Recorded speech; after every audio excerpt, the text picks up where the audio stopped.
the average person will get completely destroyed by this inflation. If you want to have above average results, then you're going to have to put above average effort into thinking about your financial future. Arthur Hayes is among the most controversial figures in the crypto space.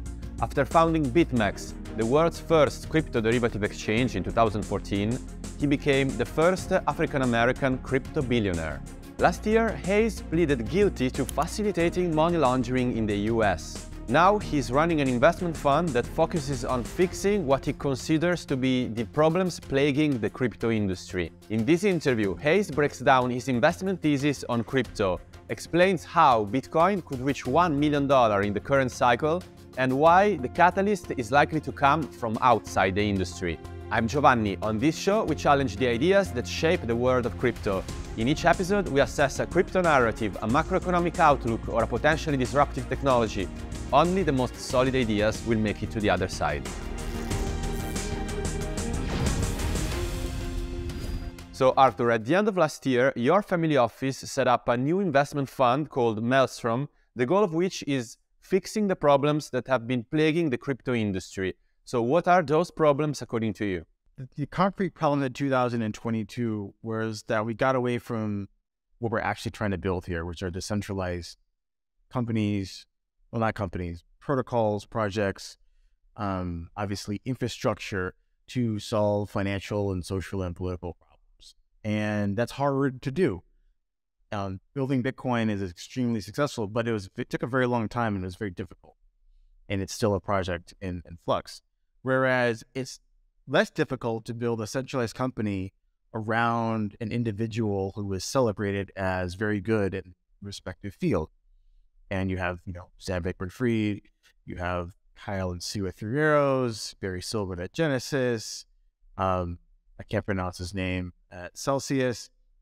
So you have all these individuals, these larger-than-life personalities that have these companies, and people are like, oh yes, this is crypto, I believe in this guy, I'm going to invest in their company, I'm going to use their products, they're going to keep my money safe. And at the end of the day, too much leverage and a downtrending market destroyed all these businesses because they were centralized. They didn't actually, they didn't build robust businesses that could withstand all parts of the cycle. They took a lot of leverage. Some of them are outright fraudsters. But at the end of the day, we placed our trust in these companies and these individuals, and that trust was misplaced. And a lot of people lost a lot of money as the market turned, right? But the decentralized solutions still worked. Bitcoin still worked. Ethereum still worked. Your primitives such as Uniswap, Compound, Aave, all worked flawlessly. And so this was, while the problem was placing trust in centralized institutions, the solutions were right there before us. Maybe the token prices were down 95%, but that doesn't matter. The actual technology still worked. We still have solutions that solve these problems. And down in this, protracted bear market and hopefully exiting that period, we're able to invest at very, very good prices in things that actually are doing decentralization. Okay, that's interesting. But now let's zoom out for a bit. If you had to point out at the main macro thesis that is, let's say, motivating your belief that cryptocurrencies will eventually replace or at least offer a viable alternative to the current fiat system, what that would be? At a higher level, the general concept is, if we believe that the traditional financial system is, has too much debt and thus it must inflate away the problems, and if you're left in this system, your capital is going to get destroyed over time, but the cost of energy is the cost of energy, then this portion of crypto needs to at least preserve the cost of energy. And, everybody has a different standard of living that they'd like to maintain. That standard of living costs energy. The foods you like to eat, places you like to travel, where you like to live, all that requires a certain amount of energy, and everyone has a different sort of preference, marginal utility curve energy. So my whole goal with all of my investing and is to preserve capital so that I can consume the same amount of energy or whatever energy amount that I would like from now and into the future.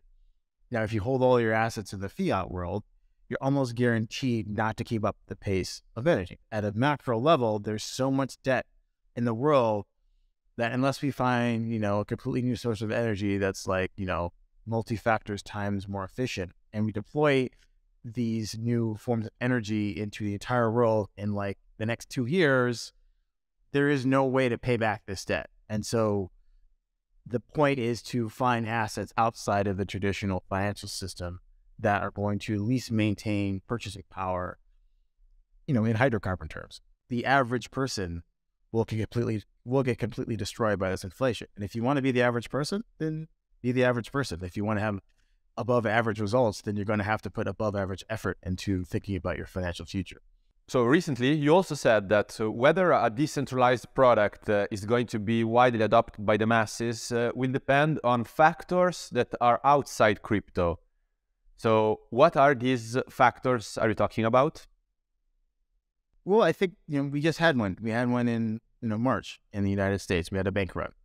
The second largest bank failure in, I think, U.S. financial history was either Silicon Valley Bank or Signature Bank, one of them. So people learned overnight, well, certain people did. The Silvergate depositors learned all about, deposit insurance, limits, what is covered or what's not covered. The next two banks that failed, a few days later, the depositors were about to learn these lessons. And then, people were, there's images on the internet of people queuing at banks in the US and like, oh, fuck, what happened? What's going to happen to my deposit? I thought the system was completely safe. Oh, now I kind of understand what some of these people were talking about, diversifying my finances and where I should actually care about the institution or where I put my money and understand their business model and what they're actually doing. But no, the U.S. government, in its own interest, decided that, okay, we let that one bank fail. Let's cover these two banks in terms of, depositors and, guaranteed all the deposits, right? They're not really going to learn that lesson because, the politicians see that this is not the best outcome for them. So they're going to just guarantee everyone's deposits. Now, whether or not that currency buys the same amount of energy, that's the question that people should be asking. And very few ask themselves that really are intellectually honest about their investments and whether or not they're actually generating a return that keeps their standard of living constant. I don't think many will learn that lesson until there's, inflation hitting them in the face when they go to the store and, they see that their grocery bill goes up 5 or 10%, year on year, or even month on month or day on day, whatever. It doesn't really matter. So now I would like to touch upon the regulatory situation in the US. So we have been witnessing in the last couple of months an unprecedented crackdown on crypto in the US. What do you think is the rationale behind this sort of policy approach?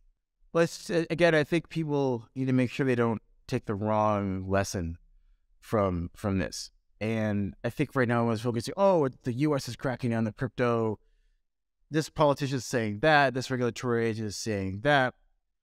And what they need to recognize is what is the problem that the United States financial system has, and does that problem manifest itself in other systems and other jurisdictions around the world? Okay, what's the problem that the U.S. has? They have too much debt. They have a falling working age population, and they have no new forms of energy that they're sort of inventing to make things more productive. That's just about true for every major economy in the world. And so what do governments do when they have too much debt and not a way to earn those out of it?